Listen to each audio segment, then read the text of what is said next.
Okay, I think I'm going to go ahead and start now. Let me start by welcoming everyone to this evening's program and this webinar series. My name is Faiza Patel. I'm the co-director of the Liberty and National Security Program at the Brennan Center for Justice. And the Brennan Center and our co-sponsoring organizations, Asian Americans Advancing Justice, AAJC, the APA Justice Task Force, United Chinese Americans, and Asian Pacific Islander American Public Affairs are really happy that you guys are joining us in the third of a series of webinars exploring the human, legal, and scientific costs of the Justice Department's China Initiative. Now, the goal of this webinar in particular is to build a coalition supporting our advocacy work, which is focused on raising attention to the harmful effects of the Justice Department's China Initiative. These effects are felt primarily by the Chinese American community and by academic and scientific institutions. Now, obviously, we recognize that there are legitimate national security and human rights concerns regarding malign behaviors by the Chinese government. Obviously, we've all read the stories about the Chinese government's treatment of the Uyghur population, about how it's treated political protesters in Hong Kong. And economic espionage by the Chinese government is a real thing. It's a real threat. It can harm our security and it can harm our economy. So, these are issues that are appropriate for the US government to focus on and take on. But that doesn't mean that they are sort of permission for policies that sort of treat Chinese Americans as threats in a very sort of blanket, suspicionless way. This is not something new from what the US government has done. It comes from a long history, particularly of the FBI and the Department of Justice, treating some Americans as being less American, if you will. And these are typically, immigrant communities, religious minority communities, communities of color, all of whom are treated as suspects, and their civil rights and their civil liberties are diminished and undermined and violated in the name of national security. So in these previous episodes, particularly earlier in our history, these communities have mostly been left to fend for themselves. And that wasn't the case after 9/11 for sure, where, many of the folks who are going to be talking today really helped step up to defend Muslim American communities. And our goal is to make sure that as we engage with the public and as we engage with policymakers, that we draw on the strength of all of these communities in order to protect every community, because whenever one community is in danger and is being targeted, no community is safe. So we want to make sure that we all work together and we recognize the intersection of our issues. We recognize our interdependence on each other. And that's really what today is about. I want to give a couple of logistical issues. Some of you submitted questions when you registered for this event. If you have other questions during the webinar, you can submit them through the Q&A, and we'll try to incorporate as many of them as possible. They may not sound like exactly the way you phrase your question, but I'm going to try and get to the gist of most of those questions. Keep in mind that the webinar is being recorded and it's going to be available publicly, and your Q&A is also going to be able to be publicly viewed. So with that, let's turn to the meat of this evening. We have an amazing panel of experts from both the academic and policy communities with us tonight, including Dr. Karen Karamatsu, the founder and executive director of the Fred T. Karamatsu Institute, Becky Monroe, who's the director of Fighting Hate and Bias Program at the Leadership Conference for Civil and Human Rights, and Dr. Leslie Wong, who's the president emeritus, and my pronunciation today is really off, you guys, emeritus of San Francisco State University. They have long bios, have really rich careers, and I encourage you to look them up, because then you're going to be even more impressed than from just hearing them speak in my short bios. But before we get to the panel, we are really excited to have a special guest to start us off, Representative Judy Chu of California's 27th District. Representative Chu is always on the right side of every issue that I've ever seen.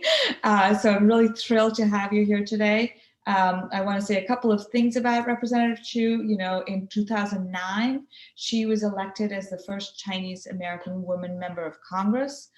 She's the chair of the Congressional Asian Pacific Islander American Caucus, which advocates for the needs and concerns of Asian Americans and Pacific Islanders across the nation. She also helps lead the Tri-Caucus as a joint effort with the Congressional Black Caucus and the Congressional Hispanic Caucus. She has been a leader in pushing back against some of the abuses and overreach, really is, I guess, a better word, of the China Initiative, including by writing to FBI Director Wray asking for information as to what was going on with this initiative. And she is really a leader, really across all civil rights and civil liberties issues, and cannot think of a better person to help us understand this moment and what we can do about it as different communities coming together. So Representative Chu, it's over to you. Thank you so much, Faiza. And yes, I am Congressmember Judy Chu, and as the chair of the Congressional Asian Pacific American Caucus, or what we call KPAC, I want to thank Asian Americans Advancing Justice, the Brennan Center for Justice, the APA Justice Task Force, United Chinese Americans, and the Asian Pacific Islander American Public Affairs for coming together to host this important webinar series. Today's webinar, Discrimination Against Asian Americans, could not come at a more important time. Our community has reached a crisis point that cannot be ignored. Since the beginning of the pandemic, the Asian American community has been terrified by the alarming surge in anti-Asian bigotry across our nation that has resulted in over 3,000 anti-Asian hate crimes and incidents in just the past year alone. That's why last week, KPAC convened a press conference with Speaker Nancy Pelosi and our colleagues in the Congressional Black Caucus and the Congressional Hispanic Caucus, who joined us, the Congressional Asian Pacific Caucus, to raise awareness about the surge in anti-Asian violence and to call for action. Beginning in January of last year, long before stay-at-home orders were put in place, Asian Americans were already starting to feel the string of terrible actions occurring due to misinformation and stigma that wrongly associated Asian Americans with the coronavirus. That's why KPAC held a press conference 1 year ago outside the US Capitol to combat the surge in anti-Asian discrimination we were beginning to see at the time. And we urged every leader to stick to the advice from the World Health Organization and not associate the virus with a specific ethnicity, country, or geographic region due to the stigma it causes. We warn that spreading xenophobia would put lives at risk, but our pleas and the guidance from experts were ignored. Instead, we saw elected officials spread conspiracy theories about how the virus was manufactured in a lab in Wuhan. And because they wanted to shift blame and anger away from their own flawed response to the coronavirus, Donald Trump and his Republican followers made a choice to double down on using slurs like Wuhan virus, China plague, and Kung flu. And that tactic succeeded in directing more hate and blame at the Asian American community. What started out as dirty looks and verbal assaults has escalated to physical attacks and violence against innocent Asian Americans. And most recently, just as many Asian Americans were preparing for the Lunar New Year over the past few weeks, we saw a surge in anti-Asian violence. And the victims have increasingly been older and vulnerable, like Vichya Ratanabhakti, an 84-year-old Thai man in San Francisco, who was killed in an unprovoked assault while on his morning walk. In New York, a 61-year-old Filipino man's face was slashed ear to ear with a knife in the subway. In Oakland, Chinatown, a camera captured a 91-year-old man being thrown to the ground by an assailant who then went to assault 2 more victims. And last week, I learned about a Chinese American man being attacked at a bus stop in my district in Rosemead, California, causing him to lose part of his finger. This is almost becoming a daily tragedy. These attacks are no accident. It was deliberate incitement. And as we know, we cannot be silent in the face of incitement. That's why last year, KPAC made it a point to call out Donald Trump and his allies every time they stoked xenophobia against the Asian American community.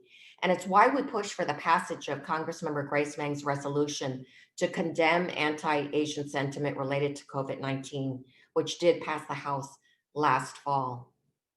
But unfortunately, the problems of anti-Asian xenophobia and prejudice extends beyond just the past year. Even before the coronavirus pandemic began, we saw the rise of anti-Asian xenophobia through the use of Cold War rhetoric that's become increasingly more prevalent as tensions between the US and China continue to escalate. And while this is not unique to the Trump administration, we saw how anti-China sentiment worsened as Donald Trump and his followers continued to blame China for the coronavirus pandemic. In fact, after Donald Trump announced that he and the former First Lady had coronavirus, we saw a flood of ugly backlash and conspiracy theories online saying that China gave Trump the coronavirus to kill him and that they must be held accountable for the creation of this alleged bioweapon. And we are still hearing these conspiracy theories even to this day. That's why we have urged our colleagues in Congress to be mindful of the language they use when it comes to China.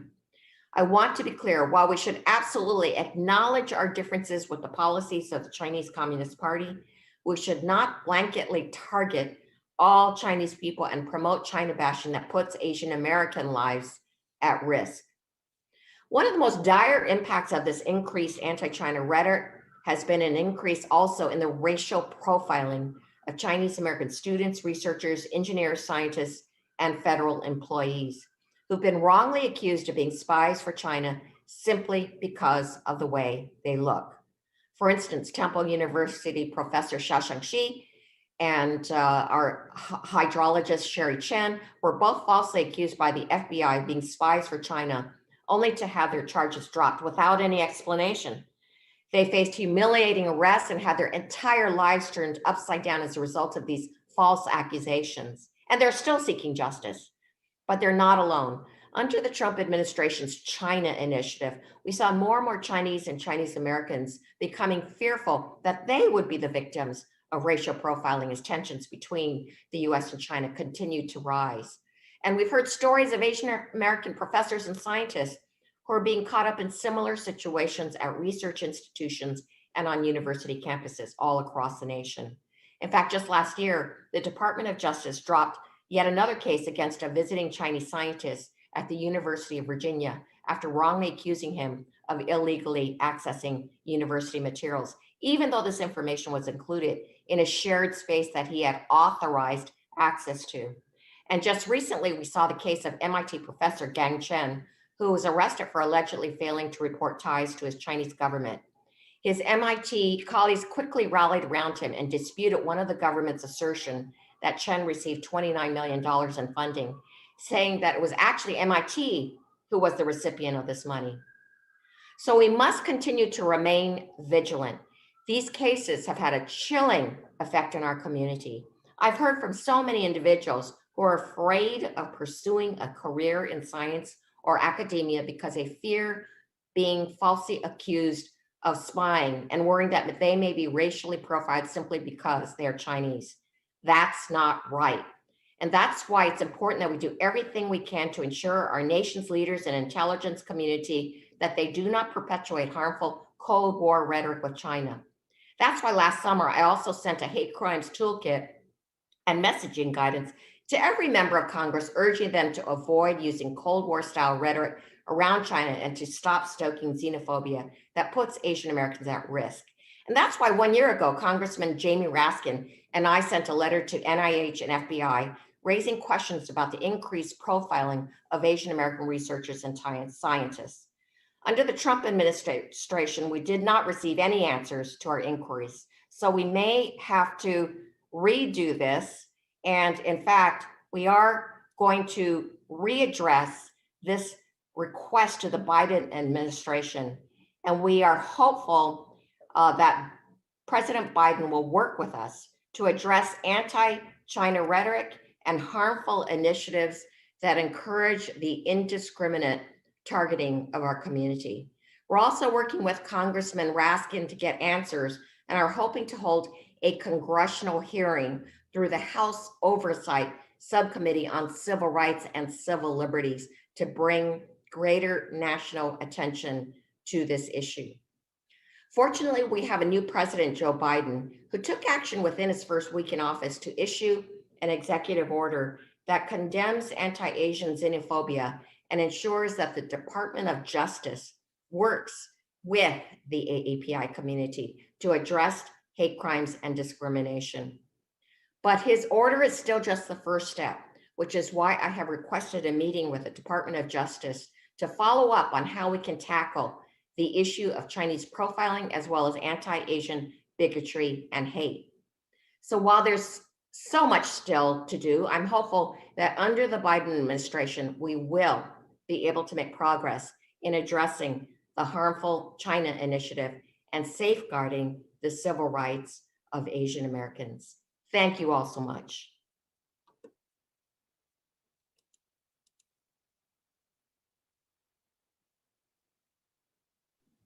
Thank you, Representative Chu, and thank you so much for everything you do for the Asian American community and for all the rest of us in Congress and beyond, and looking forward to more action from your side on these issues.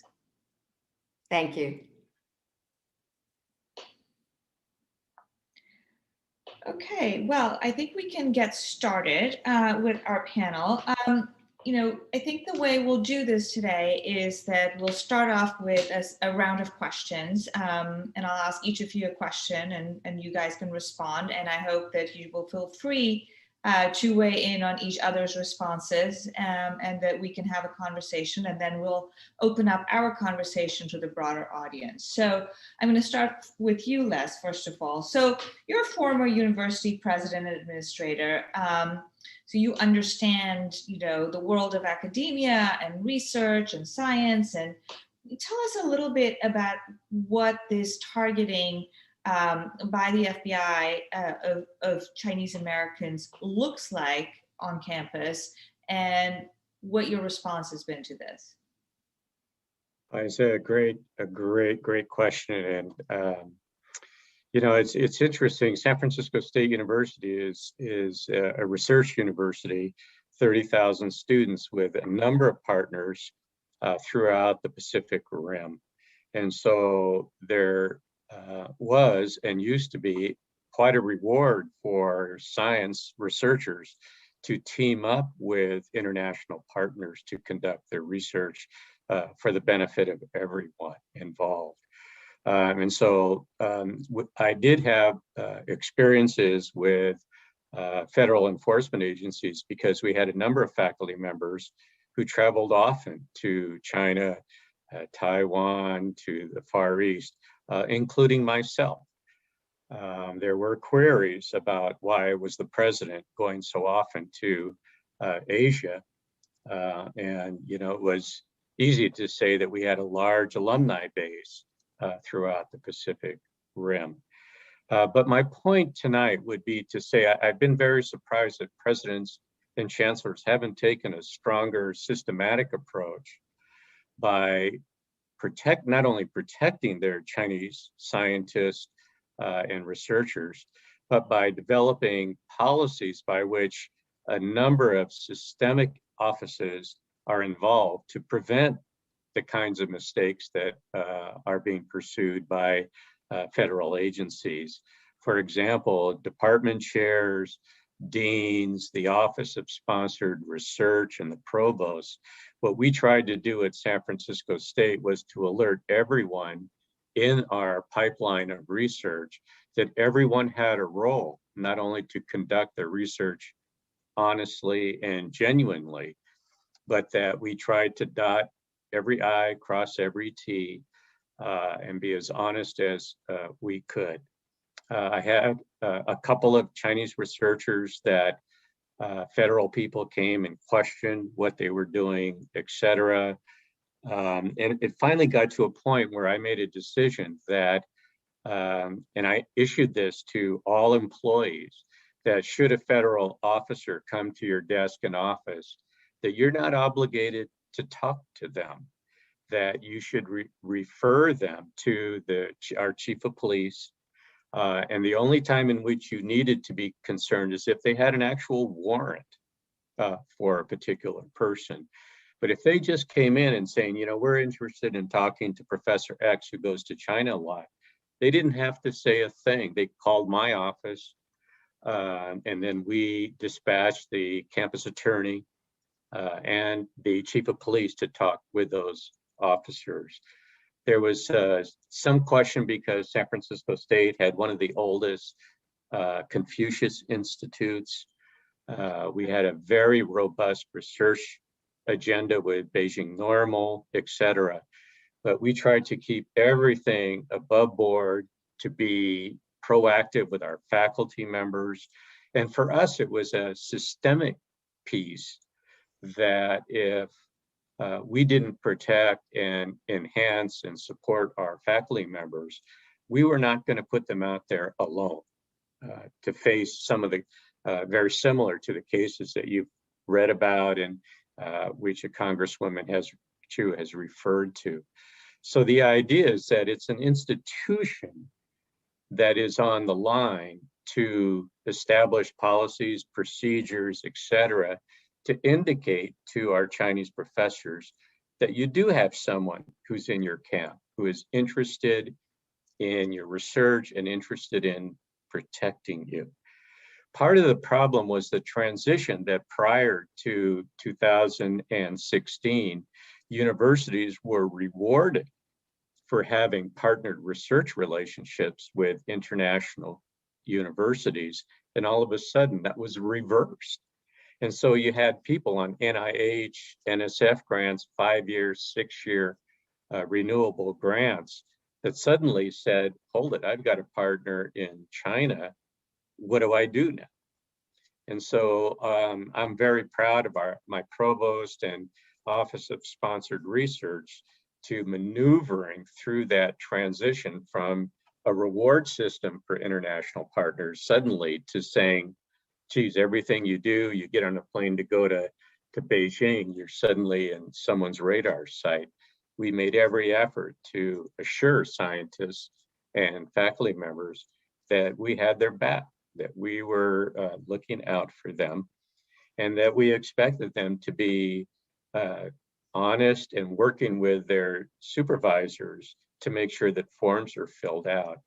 As many of you know, most of the cases from the Department of Justice typically involve signing the wrong places on grants.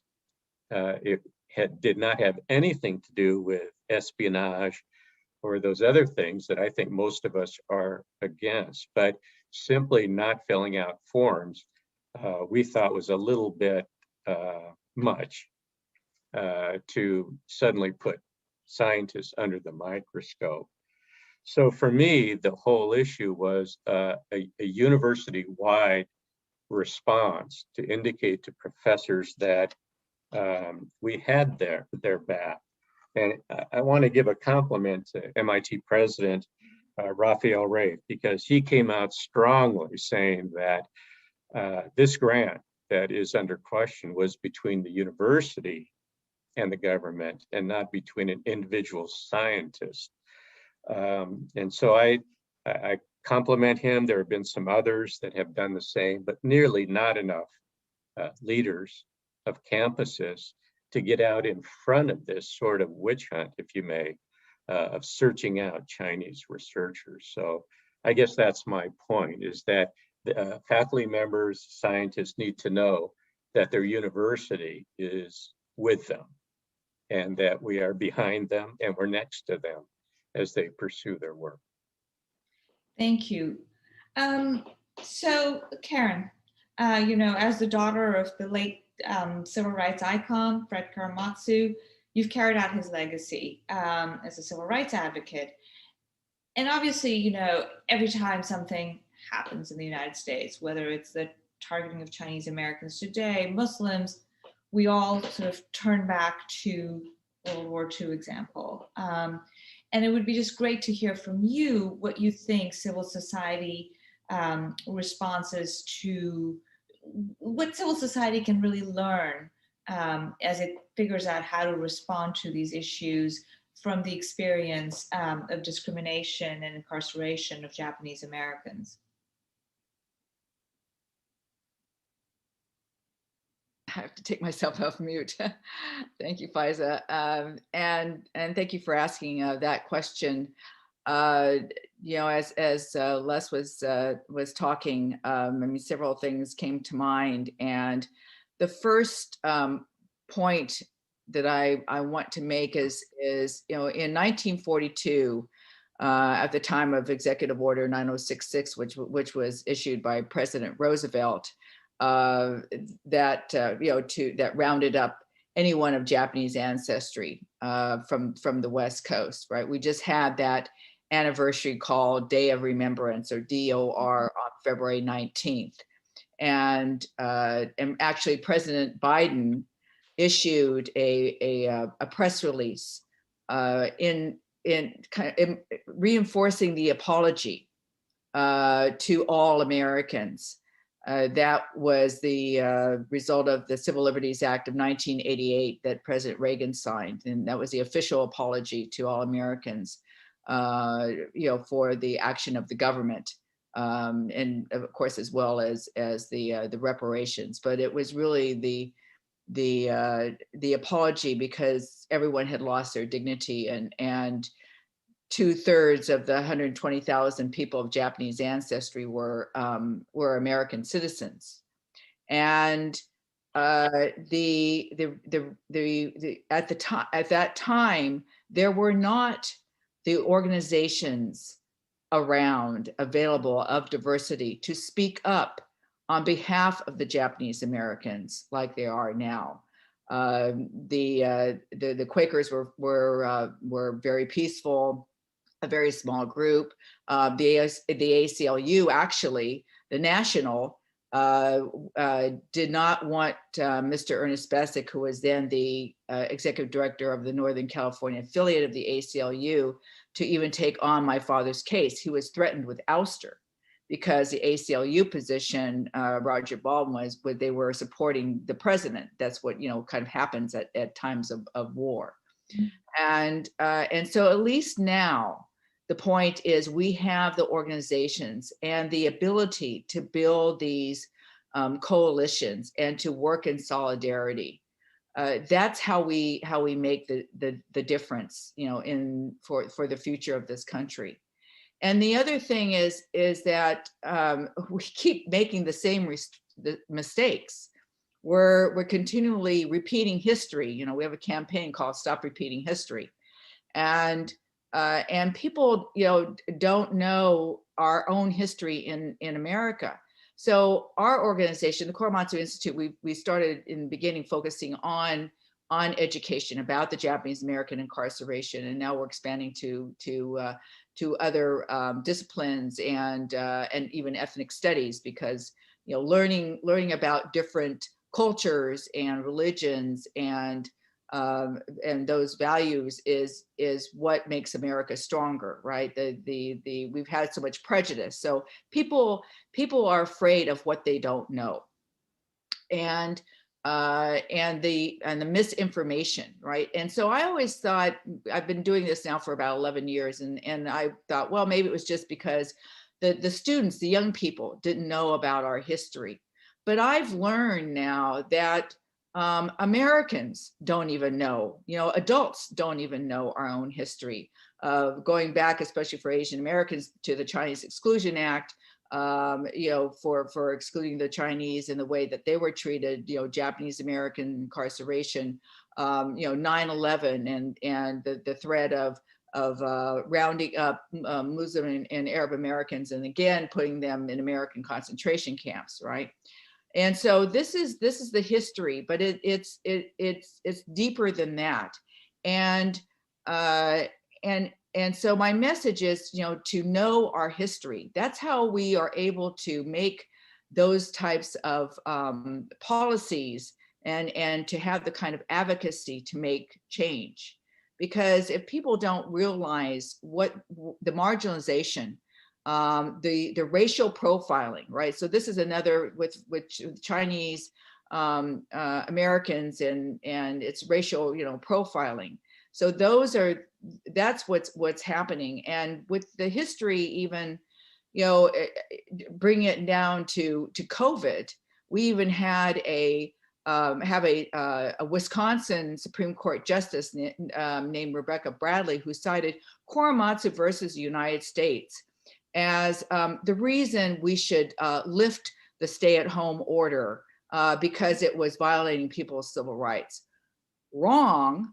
I mean, obviously, she does not know the inhumanity of the Japanese American incarceration of World War II. Doesn't know the violation of civil rights, because my father's case in 1944, when it was decided, was a 6-4 decision that went against my father, and it's considered one of the worst Supreme Court decisions ever made in the history of the U.S.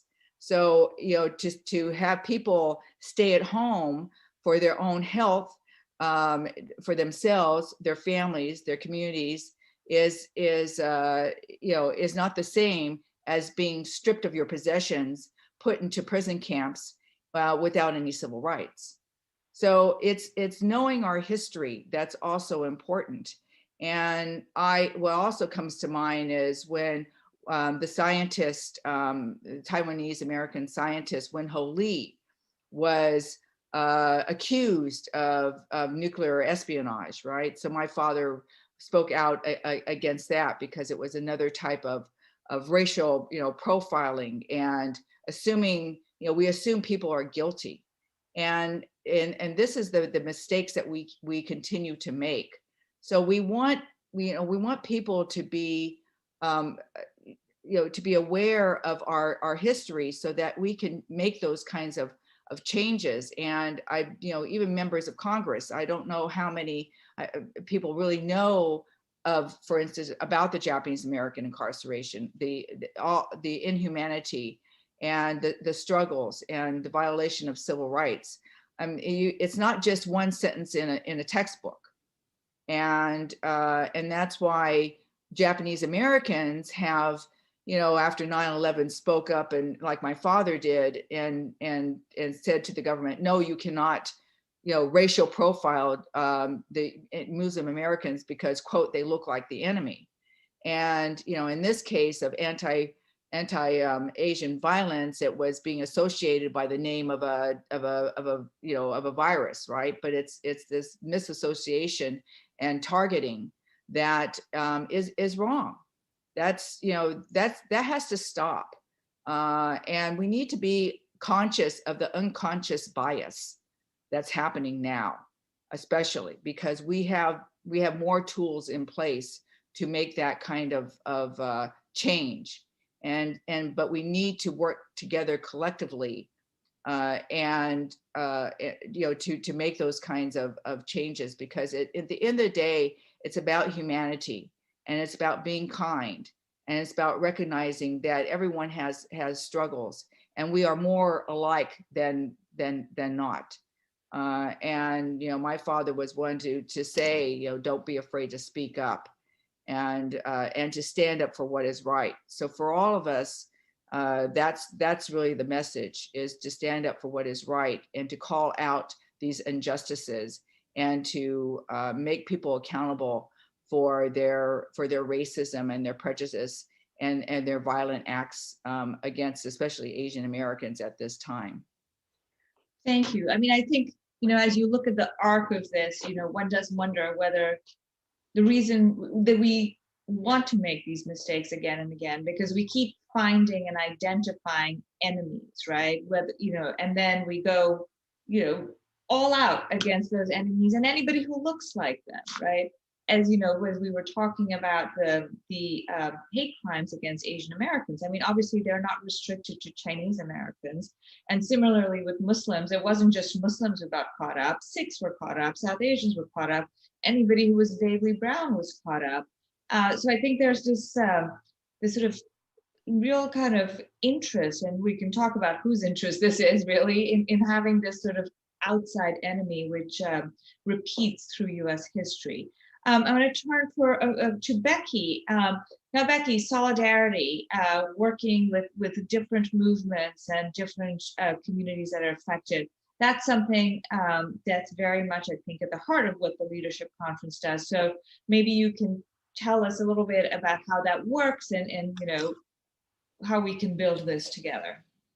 So thank you. And I think it's just building off of what Dr. Karamatsu was just talking about, that we were looking at, when we first learned about the China initiative and our colleagues at AAJC brought this issue to us, we knew we had to sign on because we know that when there is racial and ethnic profiling against any community, it really does harm us all.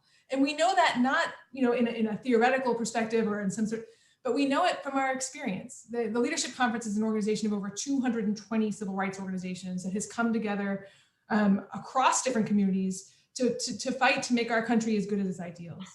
And what we knew and what we've learned from over those 70 years is we've seen this before. As Dr. Karamatsu just said, stop repeating history. We know this. So whether it is, you know, one of the things we talk about a lot is that when we talk about sort of what is trying to divide us, it is white supremacy. So I think when you were talking, Faiza, about sort of what is it that continues to come back, that continues to seek another to blame, that is sort of at the root of all of this. And it is also at the root, and what's so powerful, of why communities are coming together across the very same communities that were targeted for hate. So whether it's Asian American T community are coming together to say, this country can be better. And they are putting their lives on the line to do that. And I think that's one of the things that's been sort of most powerful about this. When I think back, you know, when we were talking about sort of where we've seen this before so many times, thinking about after 9/11, and we saw in the Leadership Conference at that time, about a month after 9/11, when the Patriot Act first was introduced, we said, we've seen this before. You are going to introduce these policies, these new powers, and they will be used to target the communities, the very same communities that, for example, white nationalists are targeting. We knew that it would target the Muslim community, the South Asian community, the Sikh community, and we raised these concerns. And part of what we talked about was, in our history, we looked at COINTELPRO. So again, that's the program that in the 60s, it was under the guise of national security, was used to target Dr. Martin Luther King. So part of what was important for us as a civil rights organization and as a leadership conference was to say, we've seen this before, and this does not only does it not work, but it affirmatively harms our communities in so many different ways. How does it harm our communities? One is that you're not actually, I mean, we're not actually going after the real threats. When you're targeting people because of their race, because of their ethnic origin, because they put their signature on the wrong line, you're missing the real threats. If anything, we should learn from what happened on January 6th. Nationally, the greatest threat to the United States is white supremacy. The greatest threat is violent white nationalists. So we are diverting resources from actually focusing on the real threat, meanwhile targeting those very same communities that are targeted. So I think that's one real way it harms. And I think the other way, and I think this has been mentioned by all of my co-panelists, is the increase in hate crimes. So after September 11th, I mean, this data point is somewhat stunning. I will, you know, at some point, especially because I imagine there are a lot of scientists on the line, so every time I talk about data, generally people's eyes glaze over, but with this group, you guys, I might actually have you with this. The FBI's hate crimes data is woefully inadequate. We know that for many reasons, and we can definitely talk about that, but it does at least give us a sense of where things are going. We can get trends from it. In 2000, there were 28 recorded hate crimes committed against Muslims. In 2001, there were 481. It continued. So before September 11th, the Muslim hate crimes used to be the second least reported among anti-religious hate crimes. Now they are the second most. So I think there is a real harm. And as everyone was talking about before, and including the Congresswoman, when you use rhetoric, when you use language like that, it matters. And when you have government programs that profile and that treat people as suspects because of who they are, because of their ethnic origin, that also encourages hate. And so I just, you know, I think in particular now, in hearing from so many of my colleagues and thinking about the real fear that is across the API community right now, and in particular after the assaults on elders, it is critical that we think about every way that we, both as communities, can come together, but also can demand that our government take actions to stop treating people as suspects and to make sure that we are recognizing and supporting people for all the contributions that they bring. So I think for all of those reasons, we felt like as a leadership conference, it was critical that we weigh in both on the China initiative and that we continue to lift up the work of extraordinary colleagues in API-led organizations that are doing really critical work now. Thank you, Becky, and all of you. You know, one of the things that I think about as I look at this thing is it, how do you deal with sort of tensions among communities, right? And that's definitely, I think, something that we all have to think about, right? Because we're trying to build solidarity, right, across different people. And a lot of times, you know, people want to put their community first, right? They're, you know, and I've seen this many times, right? Whether people think that the things that they face are the most real to them. They want to grapple with those particular issues. So what is the sort of way to kind of bridge that, to sort of take the sort of self-interestedness, if you will, of different communities and sort of merge it in a way that the sum is greater than the whole of its parts? What are some sort of tactics? Do people have ideas? Yeah, I'll say quickly, you know, our experience, the leadership conference, has really been the opposite, right? And I think I want to highlight that. One important thing is to note, I mean, you're absolutely right that there is that tendency. And again, I will go back to, that is one of the most pernicious effects of white supremacy, is to divide the very same communities that are being targeted. But we have seen, I mean, I think, you know, if you look at, for example, we are partnering through a campaign we have called Black Justice is Our Justice, which talks about how anti-Blackness drives a lot of racism, discrimination against many communities. Mm-hmm. One of our key partners is Act to Change, which is an API organization that helps to address hate and bias targeting young people. And there, in this moment, this weekend, they will be having a conversation where they are talking about how do you combat anti-Blackness in our communities in order to make us all stronger. So I think one of the things is, going back to Dr. Karamatsu's point about education, that is absolutely critical.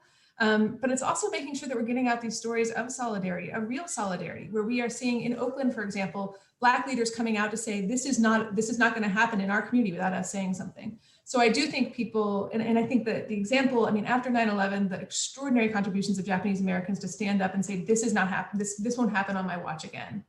Like those kinds of contributions made a really big difference. So I think, you know, I think part of it is around education. I also think, for example, the Japanese American Citizens League has been one of the strongest supporters for reparations for African Americans. So I think part of it is just elevating the fact that there is this sense of common common purpose, of common understanding that once any of us are attacked, we are all attacked. But also looking at our history and seeing that this is white supremacy in action. If we let them divide us, if we let them act like, you know, I can say as a Jew, if I let people say, well, you know, if you do this, then you're not going to be supporting another community, I am letting white supremacists win. And when we come together, we have seen the power, and it's really reflected, I think, in my other panelists as well. So. Faiza, what I would say is exactly what Becky just pointed out. You know, is especially now we have HR 40, right? Which is we're pushing to get that passed through Congress. So, which is I mean, in this case, really, it would allow a commission to start hearings, right, about redress and reparations for African Americans, especially those families that were, you know, enslaved, right? That's the whole point. And we need as a country to be purposeful in addressing these wrongs if we're going to move forward. And that's where the Japanese American, you know, redress and reparations movement that finally passed, you know, as I mentioned, with the Civil Liberties Act of 1988 that was signed by President Reagan. You know, that's where the Japanese American community is partnering and offering our support to to the African American community and all the other organizations that are working on this HR 40, because we know what those struggles were like, and we can make that change. It's going to take a lot of work. It doesn't happen overnight, but if we work together, because at that time there were many organizations that came out in support of the Civil Liberties Act, of Japanese Americans and the redress and reparations movement, because they have experienced that marginalization in their own communities. And so that's how you make that connection, right? Sharing those stories and focusing on how you can help. Because we all have stories. We all have individual stories. We need to know our own stories so we can appreciate other people's stories and other people's history. And that's where we can make that connection. And when you help others, you also help yourself. And that's what I'm always trying to impress upon young people, especially that are trying to find their place in the world. And they can make a difference. I mean, Fred Karamatsu was one person who made a difference in the face of adversity, is what I say. And so can they, and so can you. And that's what we need to keep in mind, is how we can make this country stronger when we have those opportunities to do so. And I think that's right, because not only is it, as we've said, all of us, that it's sort of white supremacy trying to divide us, but the tactics are also the same over and over again. And unless, coming to you now, I was reading this op-ed that Lee Bollinger, the president of Columbia University, had penned in opposition to the pressure that he was feeling from the Justice Department to basically rat out his own students and faculty and postdocs. And he was saying, well, it's not who we are, right? We are, we as a sort of, the head of an academic institution, as a professor, I shouldn't be asked to spy on my students and my postdocs and my professors, and they shouldn't be asked to spy on each other either. And it reminded me when I read that about, some of the countering violent extremism programs that have been part of the counterterrorism architecture, where the government, and this is the Obama administration, basically went out and told Muslim communities, you need to be reporting each other. And you need to be telling us who among you might be a terrorist, which was also a terrible idea, but just the sort of the way the tactics are so similar really resonated with me. And I'm just curious, Les, if you can talk a little bit about, what does that, like, when you're in an academic institution and you're feeling this pressure to be kind of watching each other, how does that work? I mean, how does that not work? And what are the things that, the university can do to push back against that? So not just this sort of FBI coming in and directly questioning people, but also this sort of overall creating an atmosphere of fear and like breaking down some of those kind of bonds that people have when they work together. You're raising a great point. One of the pieces of the curriculum that I've been very excited by is the increasing appearance of social justice programs that are based in helping students learn how to build alliances, how to be peacemakers, the growth of restorative justice programs. I learned very clearly at San Francisco State that the concerns of students were loud. They teamed up. They came to my office, and I came to understand that their concerns weren't with me. The concerns were aspirational. They had expectations that an education, a city, a government, whatever you want to call it, had a responsibility to be value-driven in ways that benefited everyone. And that's a hard notion. And I think that's why restorative justice is becoming a very attractive piece for young people, because, you know, and one of my mentors said it's always been easy to make war. It is really, really hard to learn how to make peace. And it requires just a lot of self-awareness and group awareness. And I think you're starting to see a lot of college curriculums build that in. I'm very proud the CSU, who instituted an ethnic studies requirement, students hate requirements, right? But you know, this one really is headed in the right direction to help people understand the notion of what communities go through. And I'm hoping that the growth of that will lead to how community building isn't among people whom are like you, but it's people who share ideals and aspirations with you. And they might very well be a different gender, a different background, you know, just a whole lot of differences, but they share with you an aspirational goal that we expect better. And I think that's the challenge of today and tomorrow's curriculum is how do you wrap chemistry and physics and sociology and psychology to at least encompass that humanity, that we have higher goals for people. And I think that's what young people are telling us. You know, coming back, I mean, I think we're talking today a lot about solidarity, although we haven't said the intersectionality word yet. So, but you know, one thing I remember, you know, after the 2016 election, and being absolutely terrified about what was to come. But the one thing I remember that really gave me solace was I thought about the fact, and this is to your point, Becky, that over the previous, whatever, 10 plus years, we had all been building an infrastructure and solidarity so that, yes, a lot of people helped the Muslim community after 9/11, but come Trump, the infrastructure and the connections and the relationships were so well established that we were like a well-oiled machine. And to your point around, you know, sort of understanding other people who look different like you but share the same values.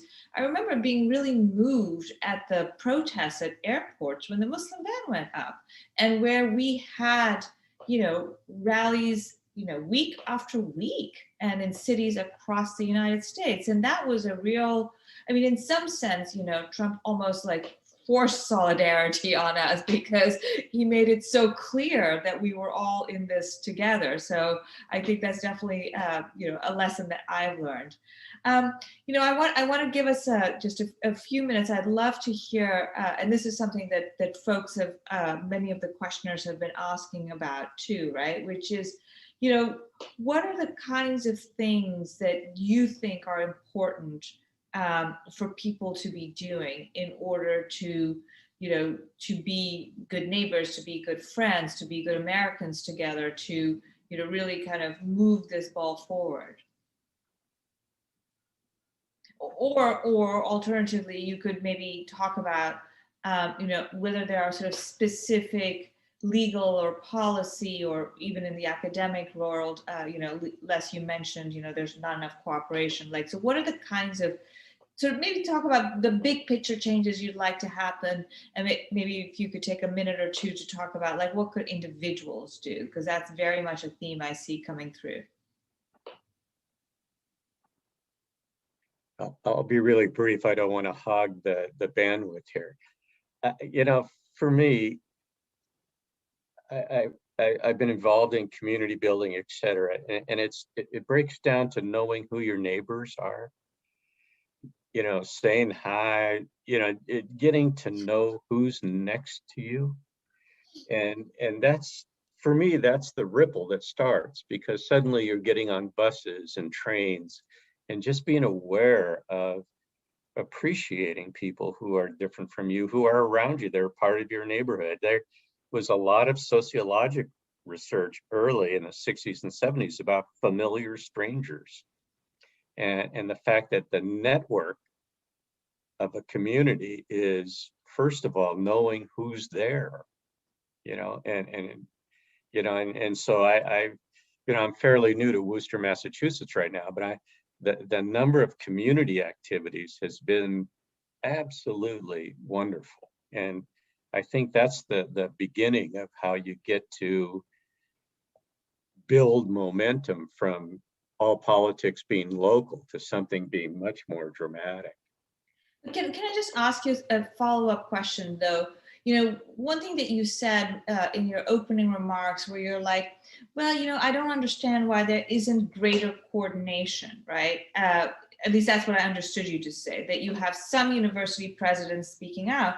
Now, we know that the government has great coordination, right? They've got a whole initiative, and the DOJ and the FBI are all signed on. They've got their strategy documents. They're out there. So what is the barrier? What is preventing these university presidents to come together and say, what's going on with, our Chinese scientists and academics and our Chinese American colleagues is just flat wrong.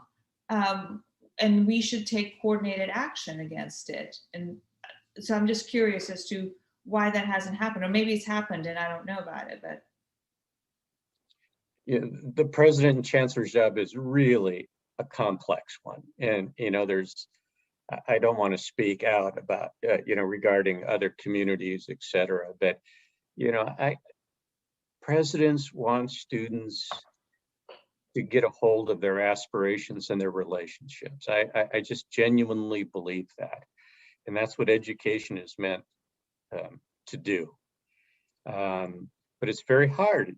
And it differs all across the country and across the planet, and how how it comes up and abuts things like religious differences, age differences, gender differences, political party differences. And that's why I often believe that the heart and soul of transformation begins locally. How active are you in your community? Are you voting? Are you getting out to attend school meetings and district meetings? And that involvement is just invaluable. Suddenly you realize that the person who lived 2 blocks from you shares some similar aspirations, and we don't nearly do enough of that. And I'm not sure what the cause is. I'd like to blame technology for that, but for me, it's really getting to know people who are around you, who probably aren't like you in many ways, but just getting out there. Thank you. Karen, you mentioned a number of sort of legislative initiatives that you're supporting and that you're in favor of. So maybe you could just sort of give a quick rundown of like a couple of the ones that are closest to you, so that our audience really hears that, and maybe think about it. There's a couple of pieces of advice you want to give people listening today about how they can also further this work.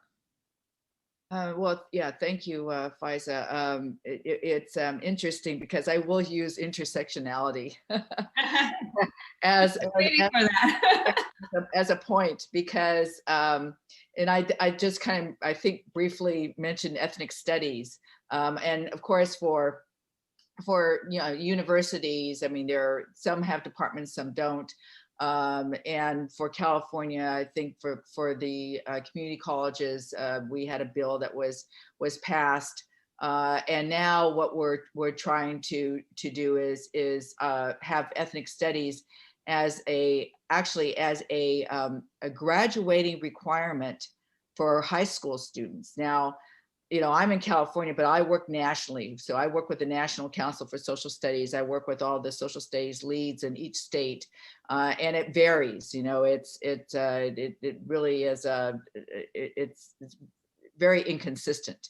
But I was really quite surprised to learn that not even California had this requirement of at least one semester of ethnic studies for high school students, and the point is learning the intersectionality of our history, right? And as I said, and to learn about the different cultures, African American, indigenous, the American Indians, Latinx, even the Jewish community, Japanese, and API communities, and their cultures and the history in this country, and that's how we learn how to work together.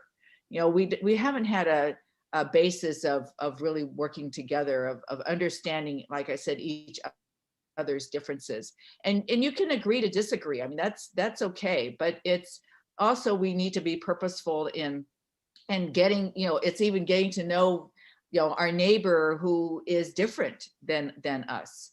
As Les was saying, know your neighbor. Well, what about, what is their story? And that's important. And I think to share each other's experiences, especially the history of this marginalization of our history in this country, is going to be important to move forward.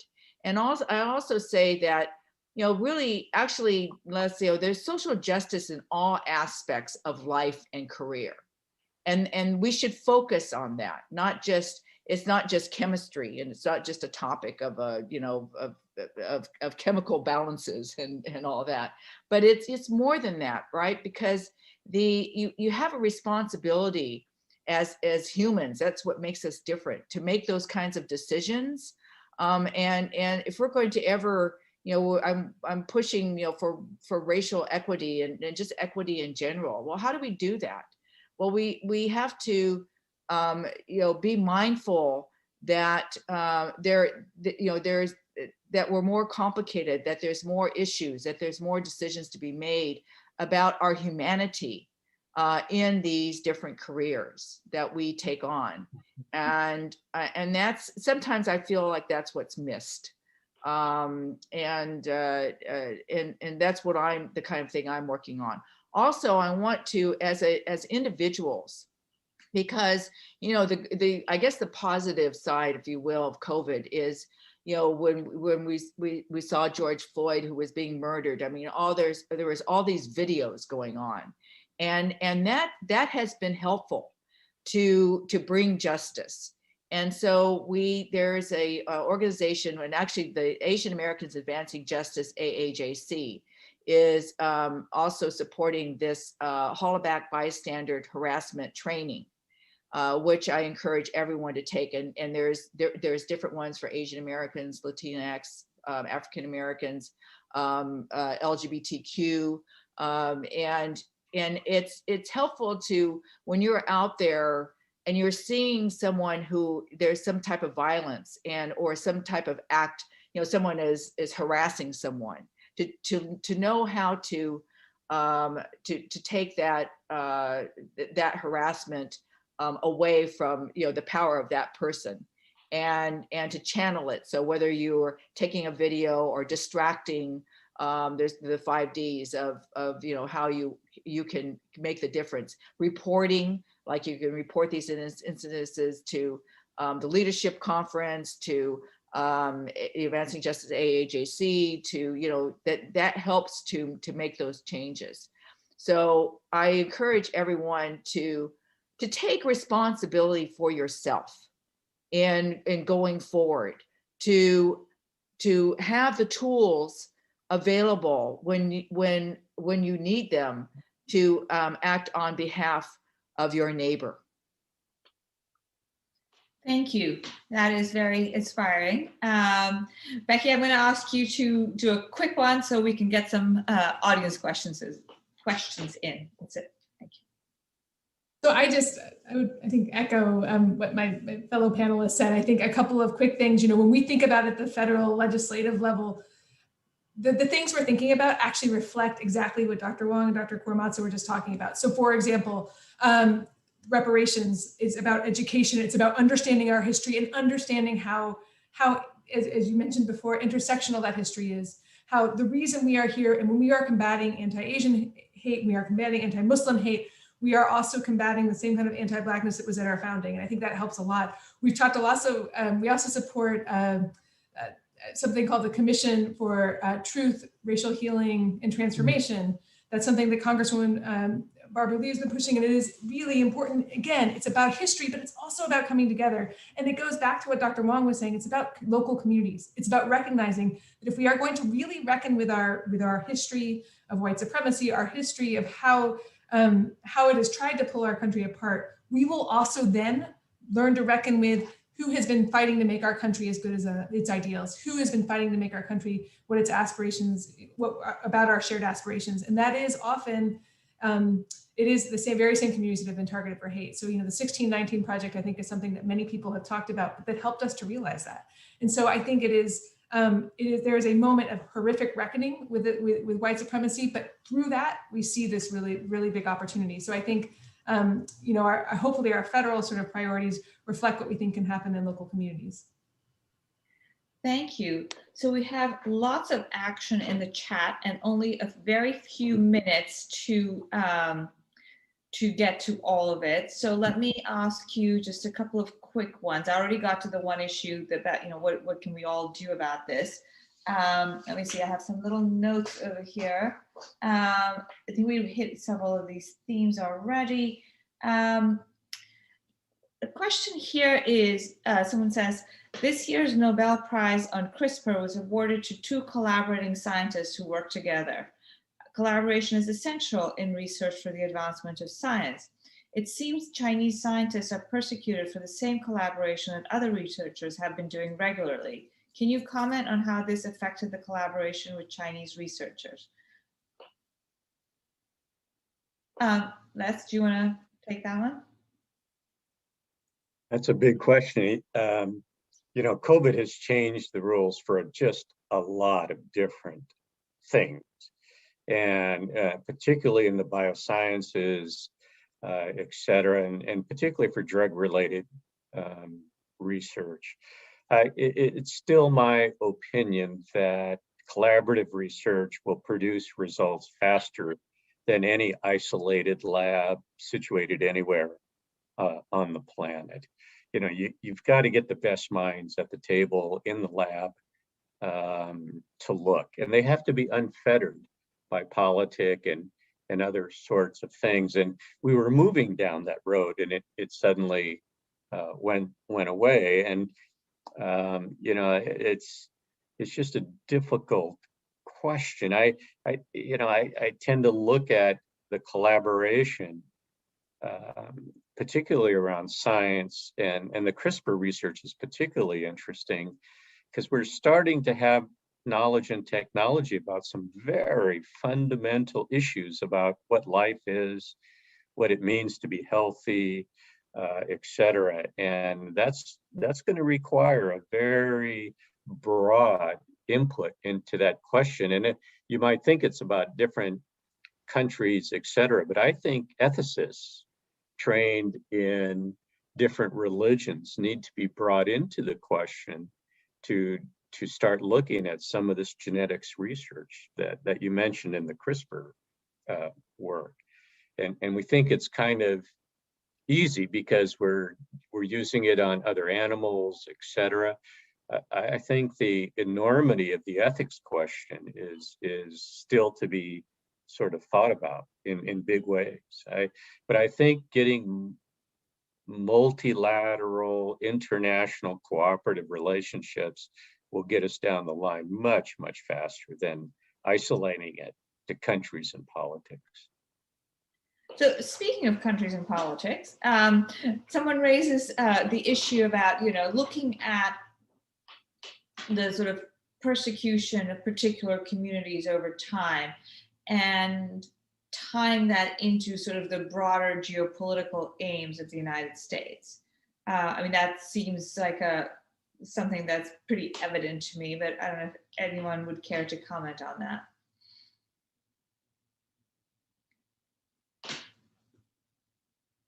Becky, you look like you might be ready. I just want to make sure I want to make sure I understood. As you may have seen, I have a coworker who has been also. Yes, of course. My 5-year-old coworker. We're talking about ethnic minorities being targeted, right? We're talking about Japanese Americans, we're Absolutely. about Muslims, now we're talking about Chinese. And, you know, we can look at it as a domestic issue, or we can look at it in the broader international context, right? So war, security, but not just the fact that there's conflict, but that the sort of internal imperatives kind of match the external imperatives. So how do we fight that? Because in some sense, you know, like in my own work, I focus very much on domestic US stuff. So I don't really work on torture. I don't really work on drones. I don't really work on endless wars.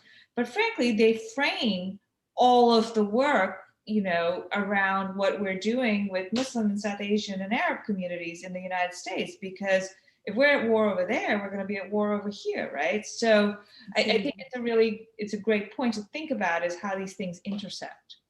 I think that's a great point. I mean, I think actually our current interim president of the leadership conference, Wade Henderson, changed our name to the Leadership Conference on Civil and Human Rights at one point. And I think partly to recognize the way that these issues often intersect. You know, one really specific example today, you know, Faiza, your colleague at the Brennan Center and my boss at the leadership conference, we're talking about the rise of domestic terrorism. And the focus there was about sort of how, you know, we have ignored the white nationalist threat in terms of talking about what is domestic terrorism. But what we really started thinking about and looking at is the tools that were created are tools that have consistently been used to target minority communities, have consistently been abused.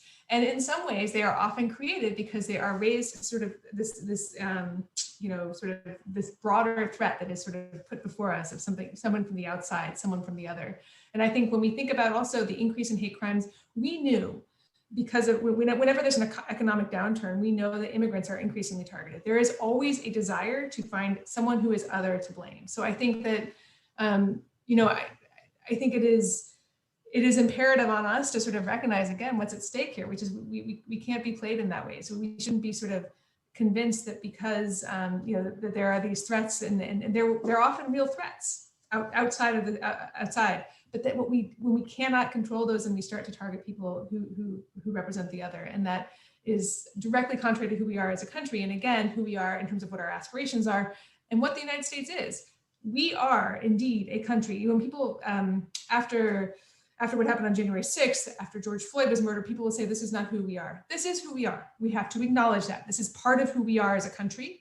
But the power of who we are as a country is that it's not who we have to always be. If we are willing to reckon with that history, if we are willing to reckon with the way in which we sort of take external threats and use them and target people who are the very same people who are trying to make our country stronger, that we will fail. So I think, so I don't know if that's, but I hear what you're saying. And I think often I was thinking today when we're talking about domestic terrorism, all of these sort of ideas will come up with this threat that we can sort of challenge on the outside. Whereas often what we need to do is really think about how we can work together to make sure that our laws, the laws that we have control over, the members of Congress who we elect, the president that we elect, the local city council that we elect actually have the power to address some of the greatest threats, which are often within. Well, I think that's a great place for us to end, because otherwise I'm going to be in trouble for not ending on time. But I want to thank each and every one of you. You've all been great companions in this program tonight. And I think that, you know, you've given us a really inspiring message and some concrete ideas about, you know, how we might engage. Les, I love your idea of like talking to your neighbors. A bit harder when you're wearing a mask and it's COVID times, but you know, this too shall pass and we shall talk to our neighbors. And I really appreciate that, because I think you're right, you know, particularly in cities, you know, you live with, you know, lots of different kinds of people. You may not work with lots of different kinds of people, but you live with lots of different kinds of people. And I think that's a really excellent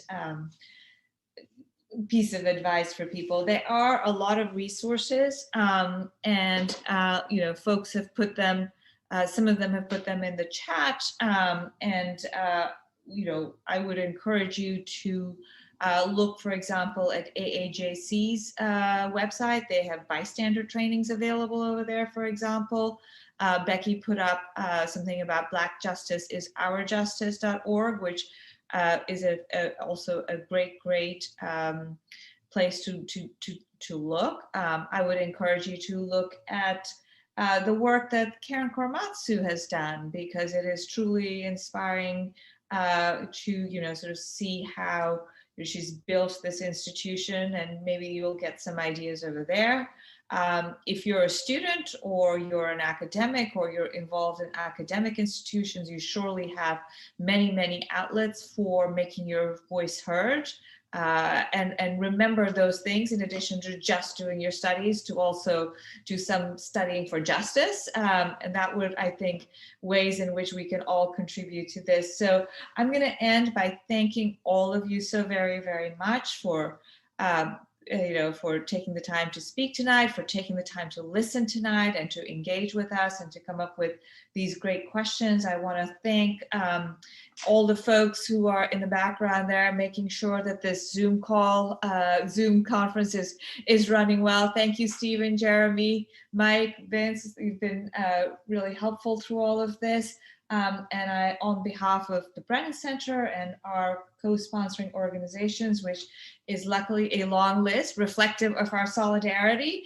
So it's the AAJC, the APA Justice Task Force. Oh my gosh, tell me I haven't lost the list. Sorry, here we go. United Chinese Americans and the Asian Pacific Islander American Public Affairs. Thank you so much on behalf of all of us for joining today. Take this message of solidarity and hope and go forth, and let's make some change. Thank you so much.